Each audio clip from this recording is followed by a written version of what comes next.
அல்ஹம்துலில்லாஹ் வஸ்ஸலாத்து வஸ்ஸலாமு அலா ரசூலில்லாஹ் வபஅத். அன்பிற்குரிய சகோதர சகோதரிகளே, அஸ்ஸலாமு அலைக்கும் வரஹ்மத்துல்லாஹி வபரகாத்துஹு. நபிகள் நாயகம் ஸல்லல்லாஹு அலைஹி வஸல்லம் அவர்கள் ஷஅபான் மாதத்தை எவ்வாறு சிறப்பித்தார்கள்? ஆயிஷா ரலியல்லாஹு அன்ஹா அவர்கள் ரிவாயத்து செய்கிறார்கள், நபிகள் நாயகம் ஸல்லல்லாஹு அலைஹி வஸல்லம் அவர்கள் அதிகம் நோன்பு நோற்ற மாதம் ஷஅபான் மாதமாகும். நபி அவர்கள் முழுமையாக நோன்பிருந்த மாதம் ரமதான் மாதம். நபிகள் நாயகம் ஸல்லல்லாஹு அலைஹி வஸல்லம் அவர்கள் நோன்பை விடமாட்டார்களோ என்று நாம் எண்ணும் அளவுக்கு நோன்பை நோட்பவர்களாக இருந்தார்கள்.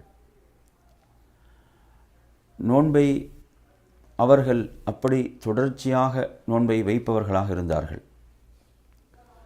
தொடர்ச்சியாக நோன்பு வைப்பார்கள், நோன்பை விடமாட்டார்களோ என்று நாம் எண்ணும் அளவுக்கு. நோன்பை நோட்காமலே இருப்பார்கள், இனி நோன்பை நோட்பார்களா என்று நாம் நினைக்கக்கூடிய அளவுக்கு.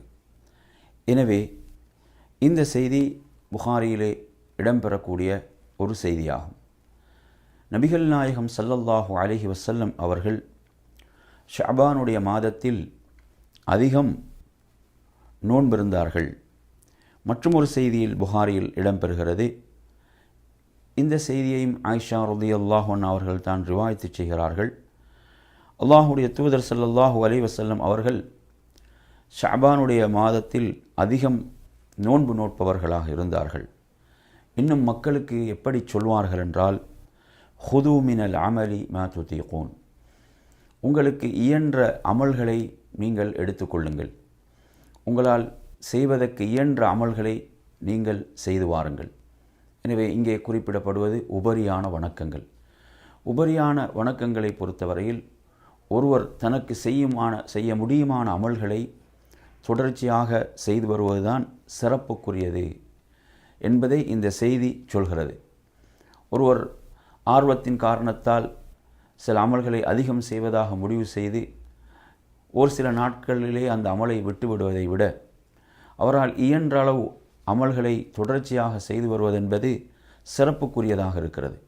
அல்லாஹுடைய தூதர் குறிப்பிட்டார்கள், அல்லாஹ்விடத்தில் மிகவும் விருப்பத்துக்குரிய அமல்கள் குறைவாக இருந்தாலும் தொடர்ச்சியாக செய்து வரக்கூடிய அமல்கள் என்று அல்லாஹுடைய தூதர் குறிப்பிட்டார்கள். அதே போன்று இந்த ஷஅபானுடைய மாதத்தில் அல்லாஹுடைய தூதர் நோன்பு நோன்பதை பற்றி உஸாமத் இப்னு ஸைத் ரலியல்லாஹு அன்ஹு அவர்கள் அல்லாஹுடைய தூதரிடம் கேட்ட சந்தர்ப்பத்தில் அல்லாஹுடைய தூதர் சொன்னார்கள், அது ரஜப் ரமதான் ஆகிய 2 மாதங்களுக்கு மத்தியில் உள்ள ஒரு மாதமாகும். அந்த மாதத்தில் அல்லாஹ்விடத்தில் அமல்கள் உயர்த்தப்படுகின்றன, அல்லாஹ்வின் பால் அமல்கள் உயர்த்தப்படுகின்றன. நான் ஒரு நோன்பாளியாக இருக்கும் நிலையில் எனது அமல்கள் உயர்த்தப்படுவதை விரும்புகிறேன் என்ற ஒரு செய்தி அஹ்மதிலே இடம்பெறுகிறது. 21801வது செய்தியாக இந்த செய்தி இடம்பெறுகிறது. இந்த செய்தி தொடர்பாக ஹதீஸ்கலை அறிஞர்களுக்கு மத்தியில் சில கருத்து வேறுபாடுகள், விமர்சனங்கள் இதனுடைய அறிவிப்பாளர்களிலே காணப்படுகின்றன. ஷுவைபுல் அர்னாவுத் ரஹிமுல்லா அவர்கள் இந்த அறிவிப்பாளர் தொடரை ஹசன் என்று குறிப்பிடுகிறார்கள். அதே போன்று நபிகள் நாயகம் ஸல்லல்லாஹு அலைஹி வஸல்லம் அவர்கள் திங்கள் வியாழன் நோன்பை பற்றி சொல்கின்ற போதும் இந்த சிறப்பை சொல்லியிருக்கிறார்கள். அதாவது இந்த 2 நாட்களிலும் அல்லாஹ்வின் பால் அமல்கள் உயர்த்தப்படுகின்றன. எனவே நான் ஒரு நோன்பாளியாக இருக்கும் நிலையில் எனது அமல்கள் உயர்த்தப்படுவதை நான் விரும்புகிறேன். நசாயில் இந்த செய்தி 2358வது செய்தியாக இடம்பெறுகிறது. அதுவும் உஸாமத் இப்னு ஸைத் ரலியல்லாஹு அறிவிக்கக்கூடிய ஒரு செய்தியாக இருக்கிறது. எனவே நறுமை சகோதரர்களே, ரமதானுடைய மாதத்துக்கு நம்மை நாம் தயார்படுத்திக் கொள்வதற்காக இந்த ஷஅபானுடைய மாதத்தில் நாம் அதிகம் சுன்னத்தான நோன்புகளை நோற்று நாம் அல்லாஹ்வின் பால் நெருக்கத்தை பெற்ற அடியார்களாக நாம் மாற வேண்டும். அதே போன்று சுன்னத்தான அமல்கள் என்பது ஒரு அடியான் அல்லாஹ்வின் பால் நெருங்கிக் கொண்டே இருக்கக்கூடிய அமல்களாகும், அல்லாஹுடைய நெருக்கத்தை பெற்றுக்கொண்டே இருக்கின்ற அமல்களாகும். எனவே நாம் சுன்னத்தான அமல்களை, உபரியான வணக்கங்களை செய்து அல்லாஹுடைய நெருக்கத்தை பெற்ற அடியார்களாக ரமதானுடைய மாதத்தை நாம் அடைவோமாக. அதே போன்று நாம் இருக்கக்கூடிய இந்த நெருக்கடியான சூழலில் ஒரு நோன்பாளி கேட்கக்கூடிய துஆ பிரார்த்தனை என்பது மறுக்கப்பட மாட்டாது. எனவே நாம் இதை ஒரு வாய்ப்பாக, நல்லதொரு வாய்ப்பாக அமைத்து கொண்டு இந்த ஷாபானில் அதிகம் சுன்னத்தான நோன்புகளை நோற்று நம் அல்லாஹ்விடத்தில் பிரார்த்திக்கக்கூடியவர்களாக நாம் மாறுவோமாக. அதேபோன்று நாம் சுன்னத்தான அமல்களின் மூலம் நம்மை ஃபர்துக்கு தயார்படுத்தி கொள்வதென்பது நாம் தொழுகையிலும் பார்க்கக்கூடிய ஒரு சிறந்த முன்மாதிரியாக இருக்கிறது. நாம் ஒரு ஃபர்தான தொழுகை நிறைவேற்றுவதற்கு முன்னால் உபரியான தொழுகைகளை தொழுது ஃபர்துக்கு நாம் தயாராகின்றோம். அதே போன்றுதான் இந்த ஷாபான் மூலமாக நாம் ரமதானுக்கு நம்மை தயார்படுத்தி கொள்வது. அதேபோன்று ஃபித்னாக்கள், குழப்பங்கள் நிறைந்த காலத்தில் இபாதத்துகள், வணக்க வழிபாடுகளை செய்வதை அல்லாஹுடைய தூதர் ஆர்வப்படுத்தினார்கள். குழப்பம் நிறைந்த காலத்தில் இபாதத் செய்வதை அல்லாஹுடைய தூதர் தன்பால் ஹிஜ்ரத் செய்து வருவதற்கு ஒப்பிட்டார்கள். இந்த செய்தியை நாம் முஸ்லிமிலே பார்க்கிறோம்.